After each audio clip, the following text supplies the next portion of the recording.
Señor les bendiga, hermanos. Vamos a compartir en el Evangelio de Mateo, capítulo 5.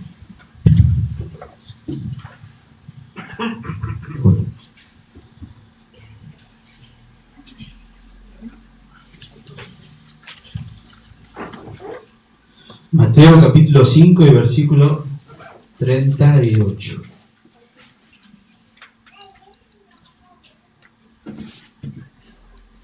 ¿Estamos?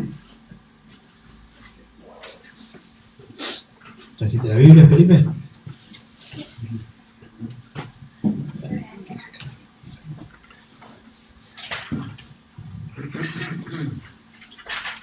Leo. Dice: habéis oído que se dijo, ojo por ojo y diente por diente. Pero yo os digo, no resistáis a aquel mal. Antes, a cualquiera que te abofetee en la mejilla derecha, vuélvele también la otra. Y al que quiera ponerte pleito y quitarte la túnica, déjale también la capa. Y cualquiera que te obligue a ir 1 milla, ve con él 2. Al que te pida, dale. Y al que desee pedirte prestado, no le vuelvas la espalda. Seguramente ustedes, como yo, leyeron muchas veces este pasaje, ¿no es cierto? Y yo no sé si a ustedes les pasa lo mismo que me pasa a mí con este pasaje. Porque el Señor Jesús nos invita, este pasaje forma parte del Sermón del Monte, ¿verdad? Que es una de las cosas que estoy, que el Señor está hablando a mi vida mucho a través de todo ese sermón del Señor.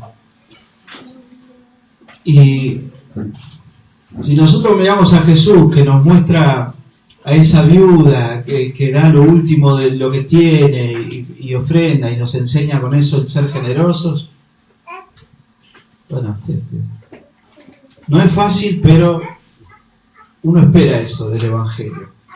Si nosotros vemos a Jesús mostrándonos al fariseo y al publicano, y mostrándonos el orgullo del fariseo que dice gracias Señor, y el publicano, también esperamos eso del Evangelio.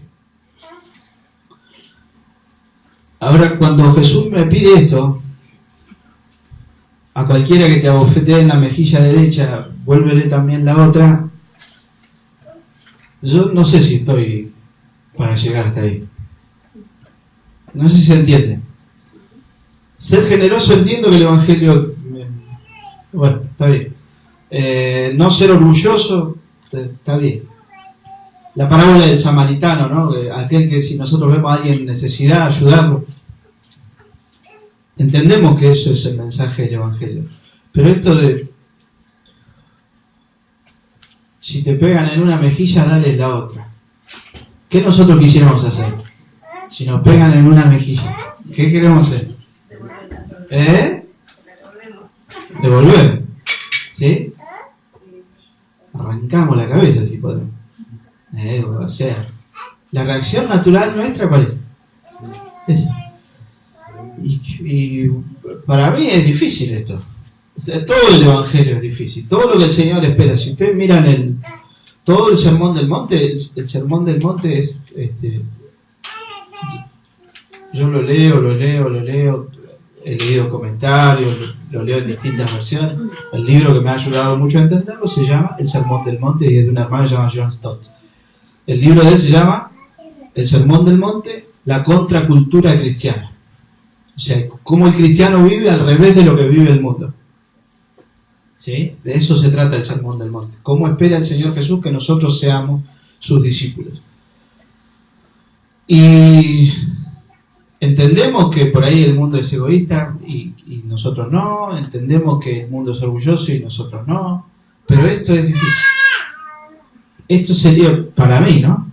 O tendrá que ver conmigo, con mi personalidad. Pero para mí esto es lo más difícil. De todo el Sermón del Monte, lo más difícil es esto. Y los versiculitos que siguen, que no los abordo acá. Amen a su enemigo.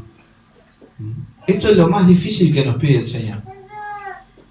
Y entonces a mí se me planteó esto. Cuando el Señor Jesús dice que si alguien me pega en la mejilla derecha, yo le tengo que ofrecer la otra. ¿Está hablando en serio o es simbolismo? ¿O está queriendo decir otra cosa?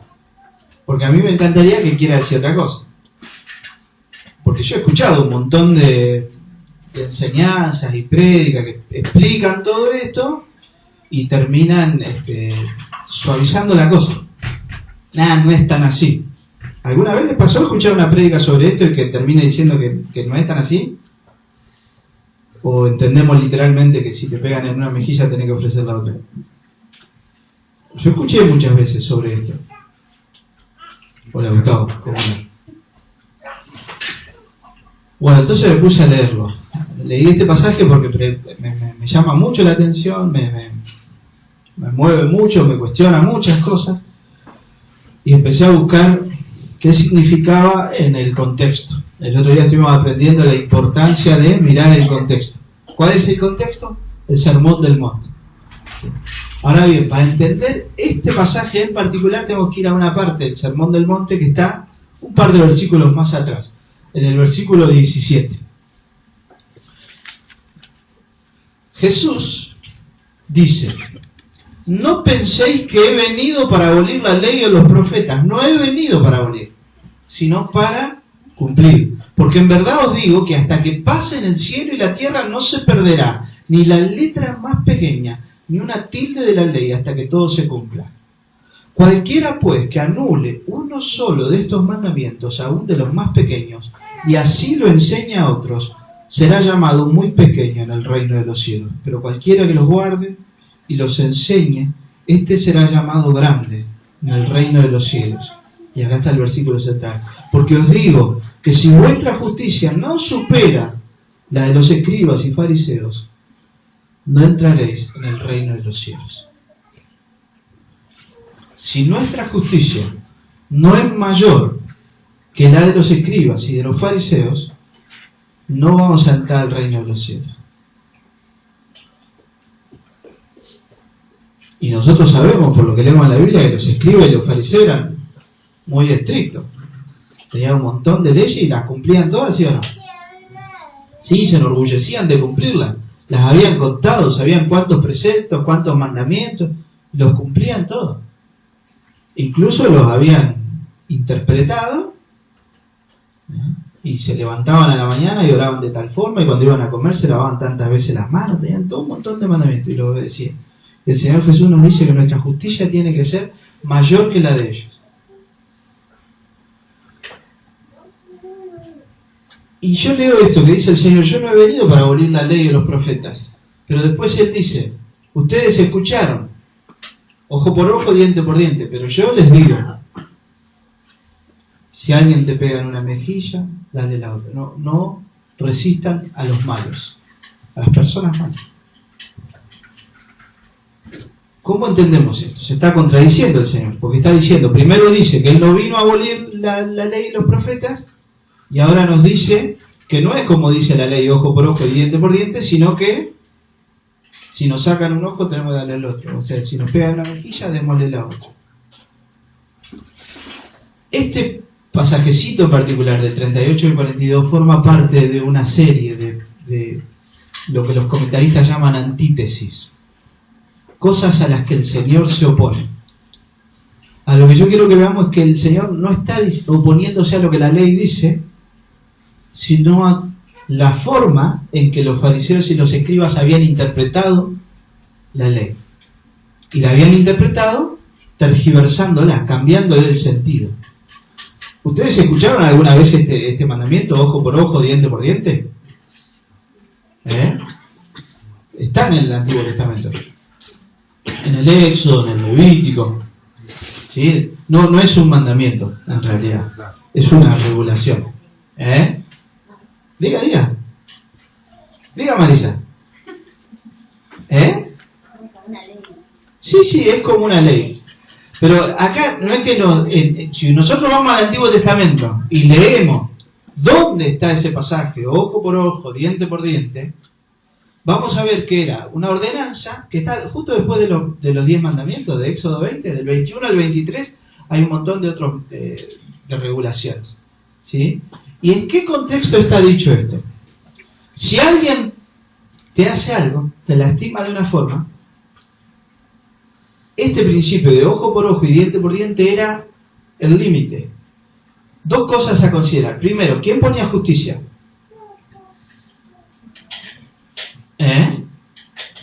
Había jueces, había sacerdotes. Ellos eran los encargados de aplicar ese castigo, ¿sí? Incluso, por ejemplo, hay un mandamiento que nosotros le leímos en Levítico. Si un amo era muy cruel con su esclavo y le golpeaba el ojo, y le hacía perder el ojo, ¿qué tenía que hacer? No, lo tenía que dejar en libertad a causa del ojo. Tenía que haber una retribución, ¿sí? Porque le hizo perder el ojo a su esclavo, le tenía que dar la libertad por causa de su ojo, ¿sí? Y si a mí me robaban una vaca, yo tenía que ir, primero tenía que ir a los jueces, no tenía que ir yo solo a agarrarla de campo. No, aquel me sacó una vaca, voy yo y me manoteo una, me traigo la mejor. ¿Qué haces conmigo? Y si vos me sacaste una, yo te saco otra. No era así. Había que ir, presentar el caso y lo primero, no era yo el que lo hacía, sino que había gente que estaba encargada. Y esto de ojo por ojo y diente por diente era un límite. Si a vos es un ojo, si es un diente. Porque ¿cuál era la costumbre en aquella época? La venganza, pero dale.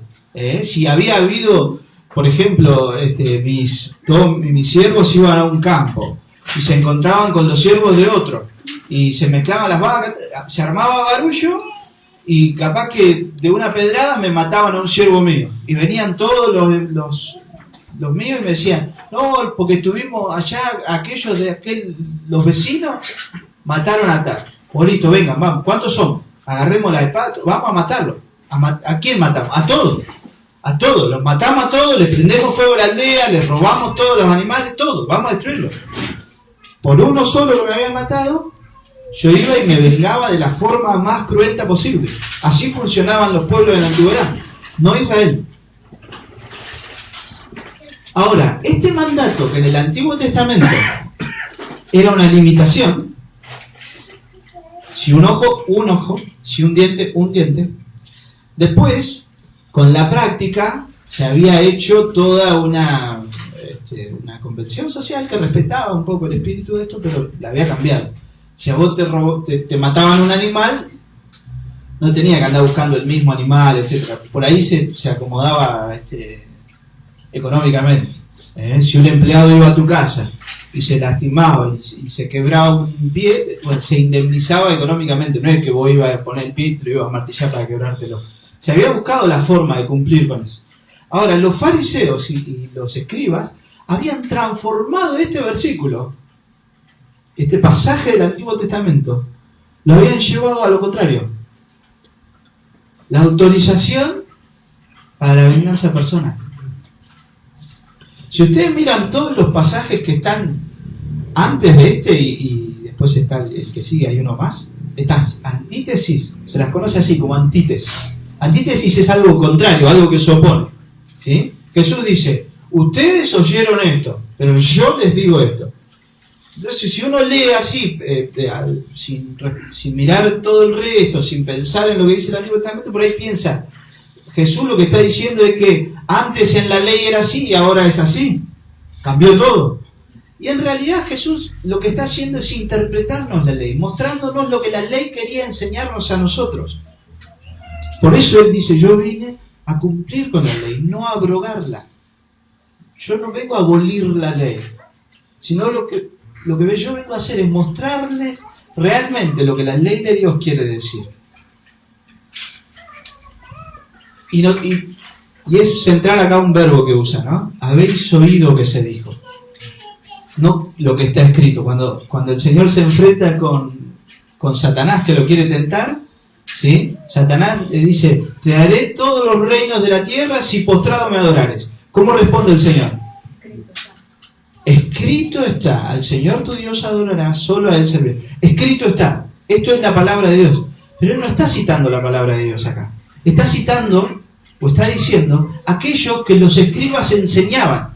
Por eso dice, ustedes han oído, ojo por ojo y diente por diente. Y entonces los que lo estaban escuchando sabían porque lo escuchaban y lo aprendían. Que si alguien los lastimaba, ellos tenían derecho a vengarse. Eso era lo que esa forma era aquello que habían interpretado, tergiversando el Antiguo Testamento, los escribas y los fariseos. En el Sermón del Monte hay toda esta sección. Lo que hace el Señor Jesús es interpretar la ley. Él nos muestra el verdadero sentido del Antiguo Testamento. Por eso Jesús dice, todas las escrituras apuntan a mí. Y por eso Él dice, en el versículo 17, no he venido para abolir, sino para cumplir. ¿Cómo Jesús cumple la ley? ¿Cómo Jesús cumple el Antiguo Testamento? El Antiguo Testamento nos enseña quién es Dios. ¿Cuándo nosotros tenemos el conocimiento de quién es Dios realmente? En Cristo, quien es la imagen del Dios invisible, quien nos revela la gloria del Padre. Jesús cumple la ley también porque Él es el cumplimiento de las profecías del Antiguo Testamento. Todas las profecías del Antiguo Testamento hallan su final ¿en quién? En Cristo. Jesús es la palabra de Dios que se hizo carne. Y Jesús cumple la ley, obviamente también, porque Él la cumple, toda, sin pecado. Y la cumple en dos sentidos. En un sentido superficial, que es el sentido de que si los fariseos fueran a fijarse, mandamiento por mandamiento de Dios, si Jesús quebrantó alguno, no quebrantó ninguno.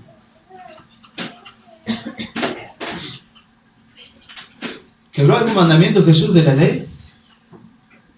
¿Se acuerda alguno de algún episodio donde Jesús haya quebrado un mandamiento de la ley?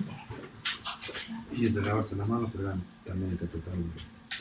Y hay otro, el del sábado. Él hizo cosas en el sábado. Pero ¿por qué nosotros podemos decir que pareciera que Jesús quebrantó la ley, pero en realidad no está quebrándola? Porque lo que Él está haciendo es mostrarnos el significado profundo de lo que dice la ley. Los fariseos, los publicanos habían hecho un montón de reglitas que, si bien eran complicadas de cumplir, no dejaban de ser reglitas, que si uno se cuidaba. ¿Y qué habían hecho? A las prohibiciones de la ley, lo que la ley prohibía, lo habían acomodado como para que terminaran prohibiendo cuestiones accesorias. Y a las concesiones que da la ley las habían hecho tan amplias,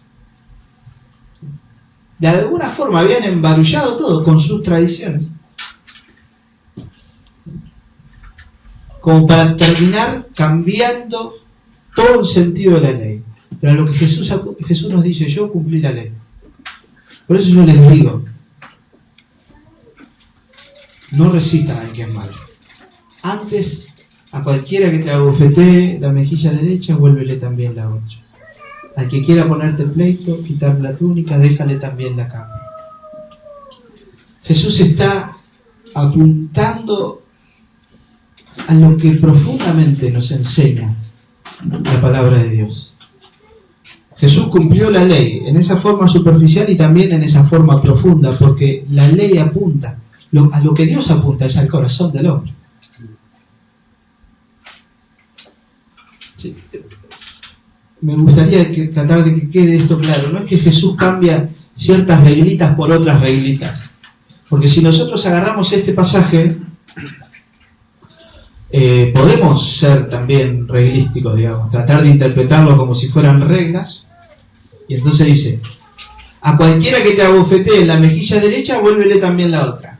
Entonces, ¿qué pasa si en vez de en la derecha me abofetea en la izquierda? Ahí sí se la puede volver. ¿Qué pasa si en vez de una bofetada es una trompada. Ahí sí se la puede devolver. El segundo ejemplo que da el Señor, dice, si alguno te quiere poner pleito y quitarte la túnica, ¿quién me va a quitar la túnica si no uso yo? Nosotros también podemos hacer esto de interpretar que Dios cambió, que Jesús cambió una ley por otra. Y no es eso. No es a ese punto a donde va el Señor.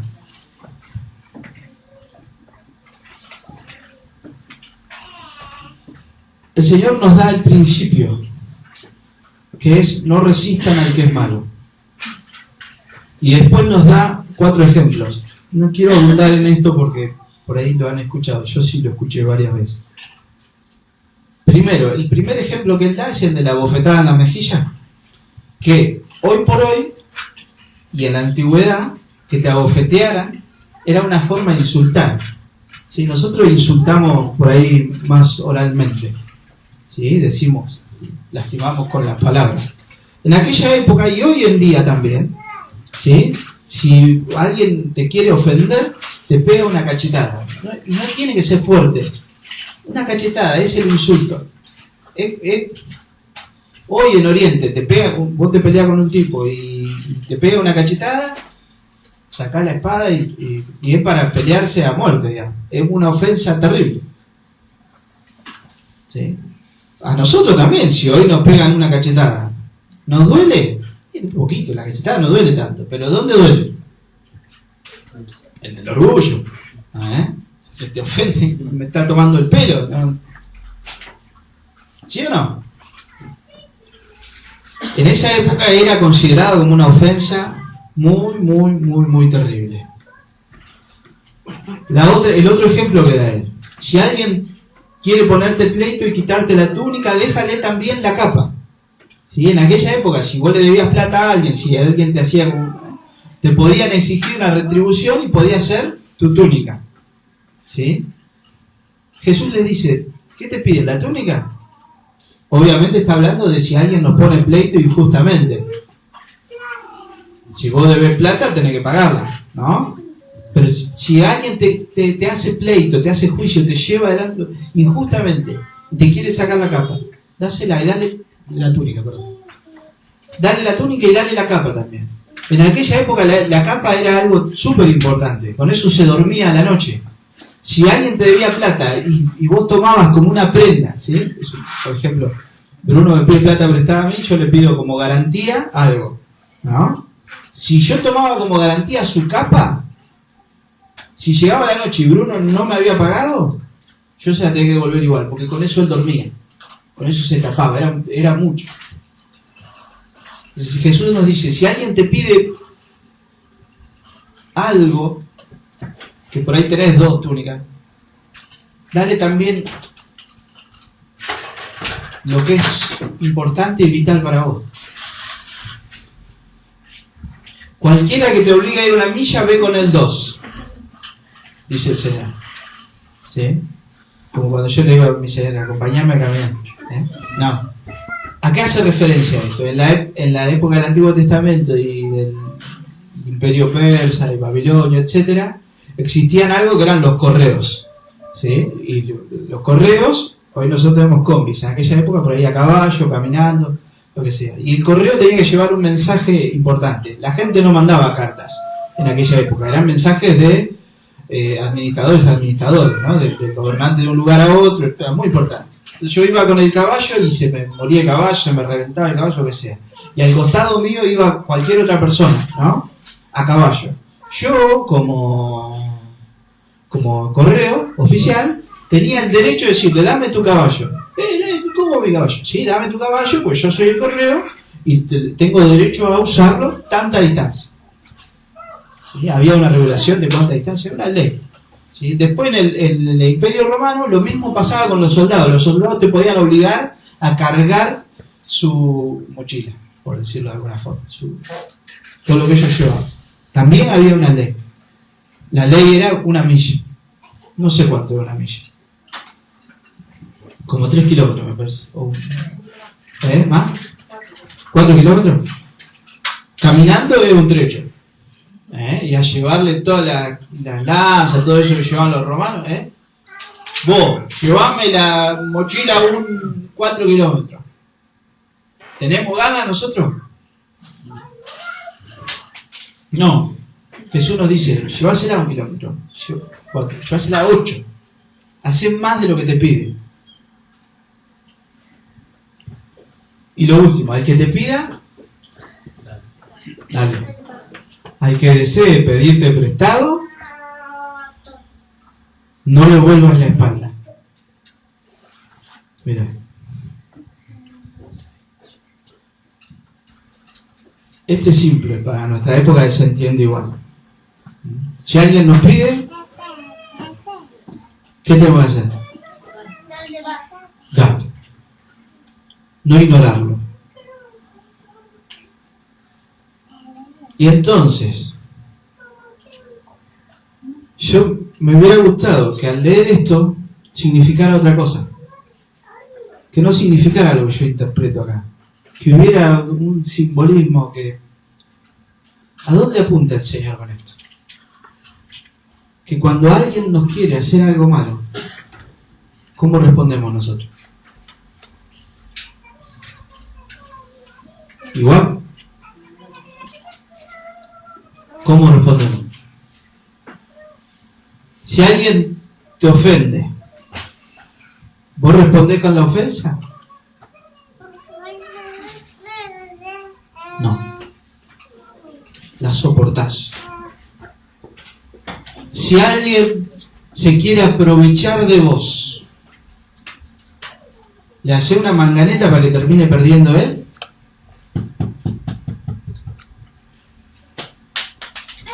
¿Hay manganeta? No.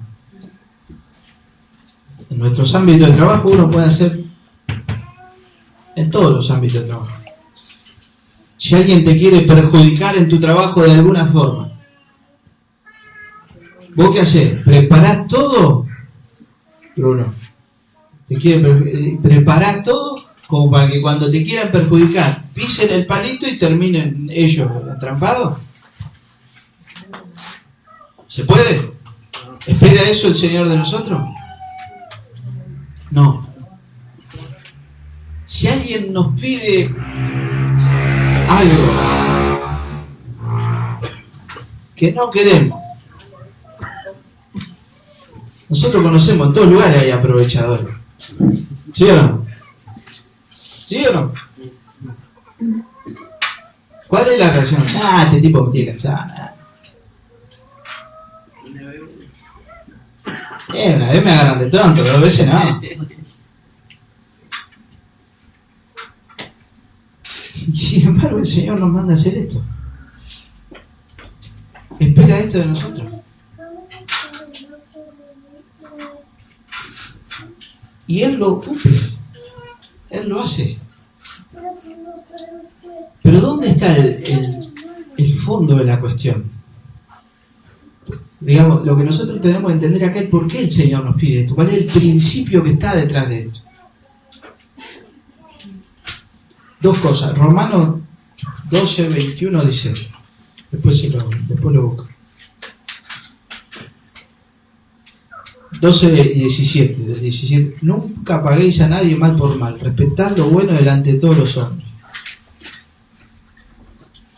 Salto al 19. Amados, nunca os venguéis vosotros mismos, sino dad lugar a la ira de Dios, porque escrito está, mía es la venganza, yo pagaré.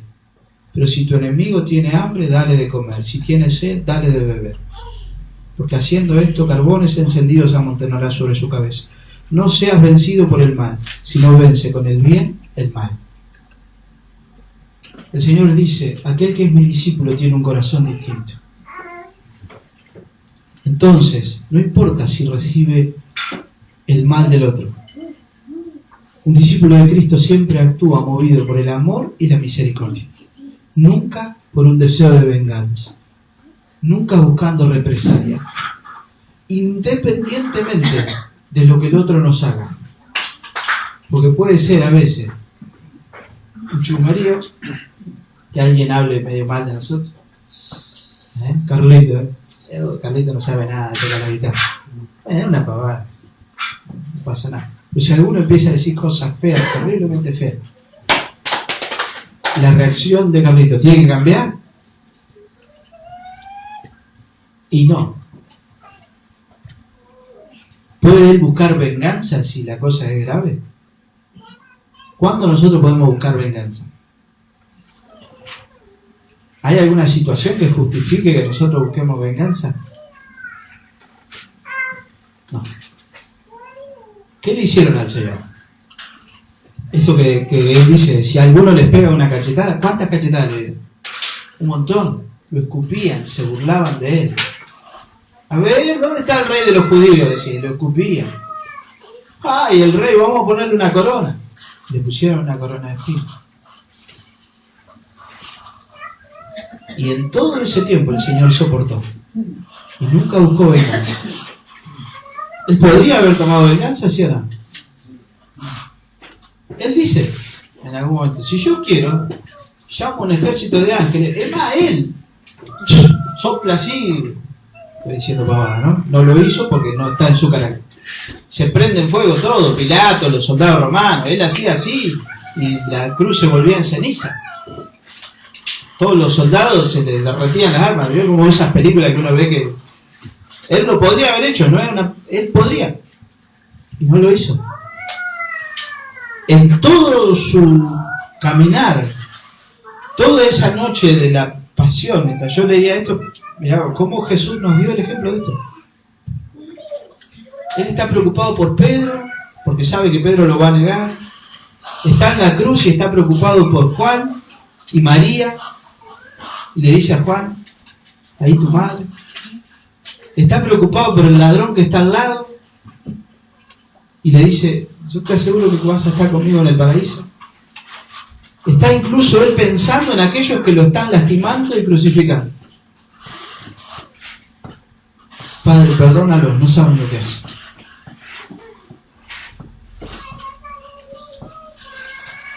No sé si se entiende a dónde va el Señor con esto. Nunca nosotros podemos responder al mal con mal.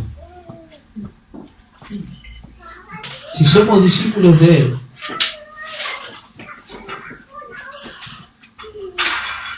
vamos a siempre responder con amor y con misericordia. Pensando en esto del momento en que Jesús es crucificado. A Jesús uno de los soldados romanos lo cachetea. Y el Señor no se da vuelta y le dice, dale, pegame en esta. ¿No? No. Es mal, le dice, ¿por qué me pegan? Yo no te hice nada. Entonces, no entendemos esto literalmente. Porque yo tenía la tendencia a entenderlo literalmente. Si me pegan, me tengo que dejar pegar.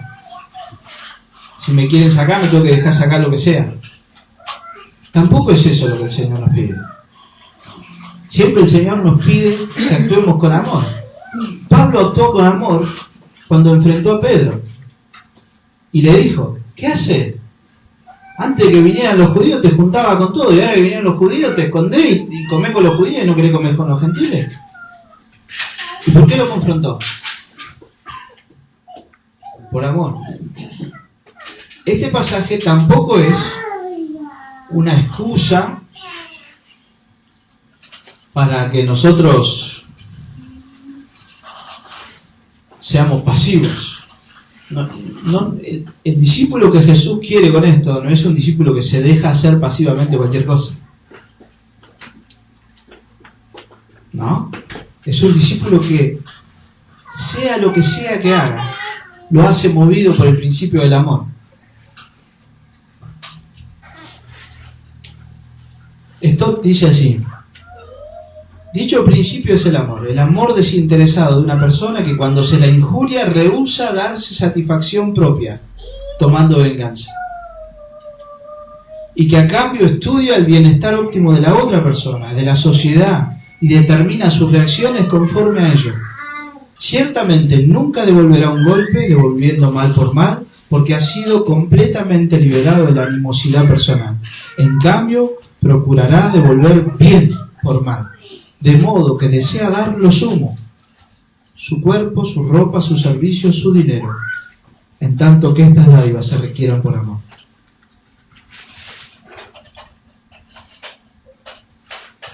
no es el pedido del Señor una justificación de un carácter débil o de que a nosotros le digamos bueno a lo malo. Lo que es malo es malo. Si alguien se quiere aprovechar de vos, ¿está haciendo mal o no? Sí, está haciendo mal. Ahora, ¿a dónde apunta el Señor? ¿A cuál va a ser tu reacción? ¿Va a querer buscar venganza? ¿Va a querer? ¿O va a responder por amor?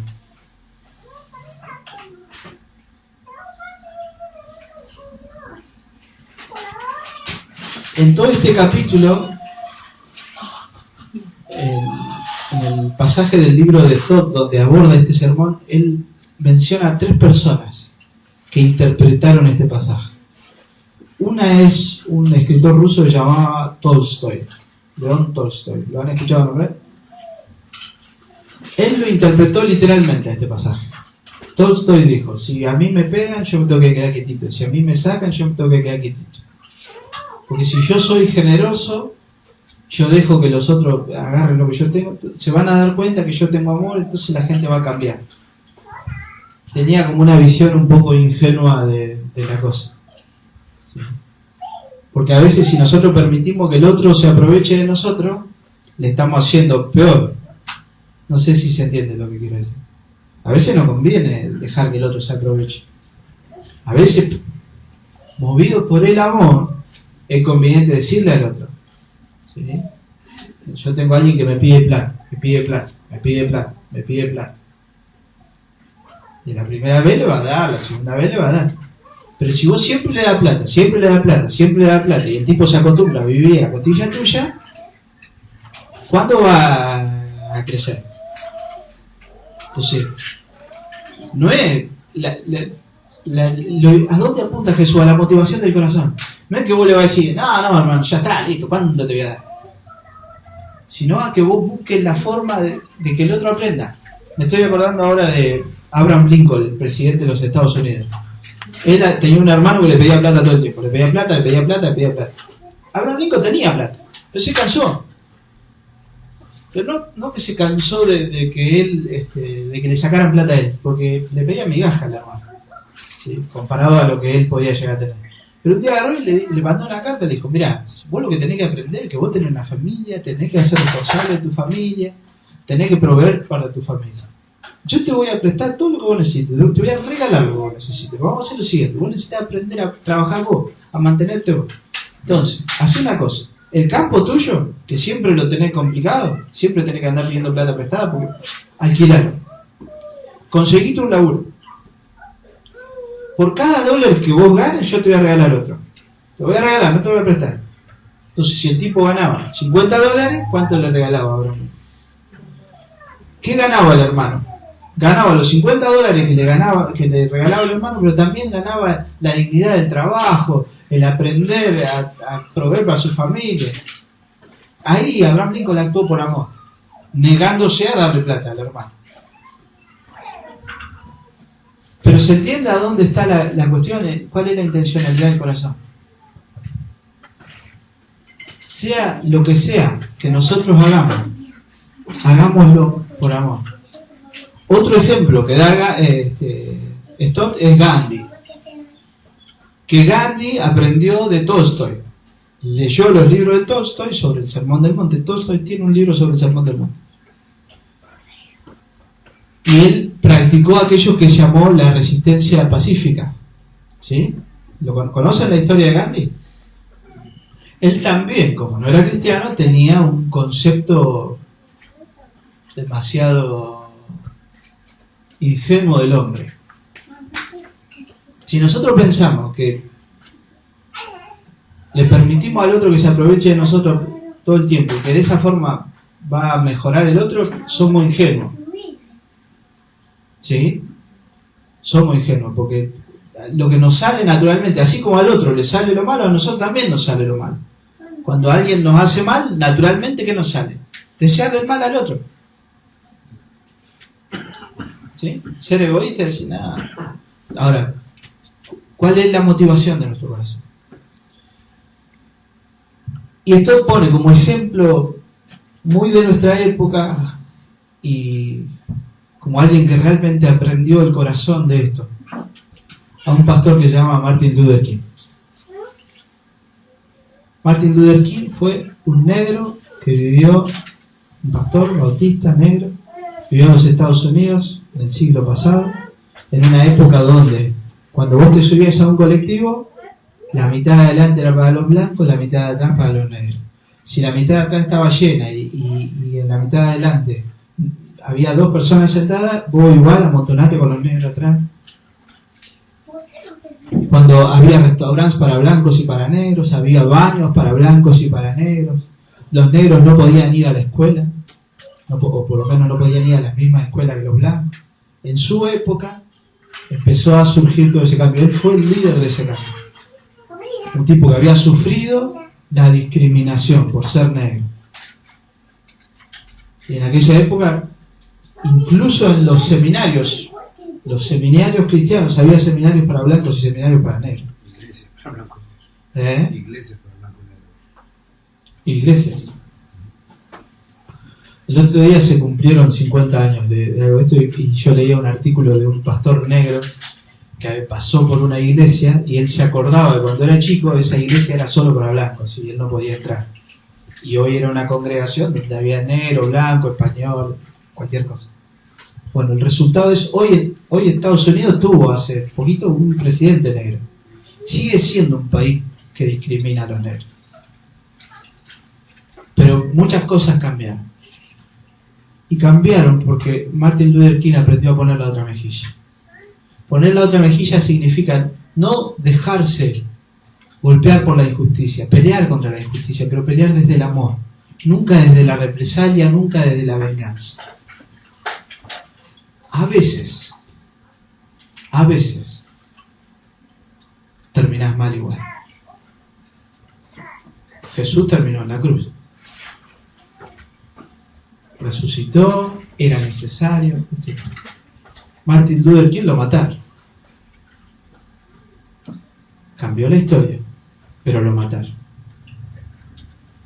Pero él, no voy a decir nunca, porque era un hombre, y muchas veces habrá querido agarrarse a trompada con alguno que lo discriminó, seguramente.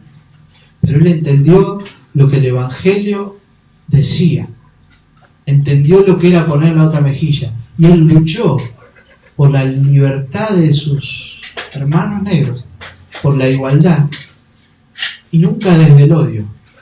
Porque esa es la cuestión. Cuando nosotros peleamos por lo que es justo o injusto, ¿desde dónde peleamos? ¿Desde el odio? ¿Desde el resentimiento? ¿Desde el rechazar? ¿Desde el denostar al otro? ¿O desde el amor? Como cristianos el Señor nos llama a que sea lo que sea, cómo reaccionemos, nuestras actitudes, nuestras reacciones, específicamente cuando nos hacen mal, tienen que nacer del amor y de la misericordia, nunca del deseo de vengarnos y de tomar represalia. Y a veces, literalmente, va a significar que tengamos que poner la otra mejilla. A veces nos van a pegar de un lado y nos van a pegar del otro. Martin Luther King sufrió amenazas de bomba, él, su familia, sus hijos, sus colaboradores murieron, lo metieron preso un montón de veces y terminó muerto. Un día estaba él en un hotel dando un discurso y vino una persona y lo mató. Pero cambió la historia de un país. Cambió la historia de miles y miles de negros. Que Barack Obama haya sido presidente de los Estados Unidos es parte, responsabilidad de este hombre, de Martin Luther King. Había 2 grandes luchadores por la libertad de los negros en aquella época. Malcolm X, musulmán, Martin Luther King, cristiano. Malcolm X, ¿qué decía? La lucha violenta. Él era muy virulento. No vamos a permitir que sean injustos con nosotros. Ahí tuvo un movimiento llamado las Panteras Negras, que eran como la RAM de allá. Eran tipo terroristas. Tiraban bombas molotov en los diarios, iban al choque. Si tenían que ir a algún lado, estaba la policía, ellos iban y llevaban un palo, porque si la policía les daba, ellos también se iban a defender. Martin Luther King, por el contrario, y esto lo toma de Gandhi, él hace lo que llama resistencia desde el amor. Nunca jamás buscó venganza ni tomar represalia. Cuando el Señor nos dice entonces esto, no resistan a los malos, sino que si tienen que poner la otra mejilla, pónganla. Si tienen que dar algo que es suyo, pónganlo. Si tienen que hacer algo, si tienen que prestar plata, háganlo. Nunca actúen movidos por el deseo de venganza, por el deseo de tomar represalia. Que siempre lo que gobierne sus acciones y sus actitudes sea el amor. Esto solo es posible si el Espíritu Santo vive en nosotros, si hemos nacido de nuevo. Si no, no es posible. Cualquier persona puede entender esto, pero no lo puede vivir si el Espíritu Santo no está ahí. Porque nuestra reacción natural, incluso hoy, nosotros que hemos nacido de nuevo si hemos creído en Cristo para nuestra salvación, pero que tenemos que todavía convivir con nuestra naturaleza pecaminosa. Incluso hoy, nuestra primera reacción, nuestra reacción natural, cuando alguien nos ofende, cuando alguien se quiere aprovechar de nosotros, nuestra primera reacción es buscar la represalia, buscar la venganza. Ah, no, a mí no. Yo soy cristiano, pero no tonto. No nos llama el Señor a ser tonto. El Cristo que va caminando a la cruz y soporta la humillación, los azotes, los escupitajos, es un Cristo que con una sola mirada podría fulminar a sus enemigos. Y Él decide no hacerlo. Este pasaje no es una excusa para la debilidad. Este pasaje nos habla del autodominio y de la misericordia. No sé para ustedes, para mí es muy desafiante vivir bajo esta enseñanza. Que el Señor nos ayude y nos bendiga para que podamos ser testigos de Él, actuando siempre movidos por su amor y su misericordia. Amén. ¿Oramos? Padre, queremos darte gracias por tu palabra, por lo que vos nos enseñás, por lo que vos nos dejás como ejemplo, Señor. Porque nos enseñás a nunca actuar desde la búsqueda de la represalia y la venganza, sino siempre buscar que tu amor se refleje en nuestras actitudes y en nuestras acciones. Te pedimos perdón, Señor, porque muchas veces, Señor, nos dejamos dominar por la ira, por el orgullo, por el que nos duele que sean injustos con nosotros. Y nuestra tendencia natural y primaria es a buscar la venganza, a buscar la represalia. Pero que vos nos ayudes y nos ilumines a que siempre actuemos movidos por el amor. Soportando, Señor, las afrentas, los insultos, corrigiendo incluso, pero siempre con amor. Que en nuestro corazón esté siempre este mismo sentir que hubo en vos. El de ser humildes, de ser mansos, Señor, y reflejarte a vos. Ayúdanos, Señor, y bendecinos. En el nombre de Jesús. Amén. Ya.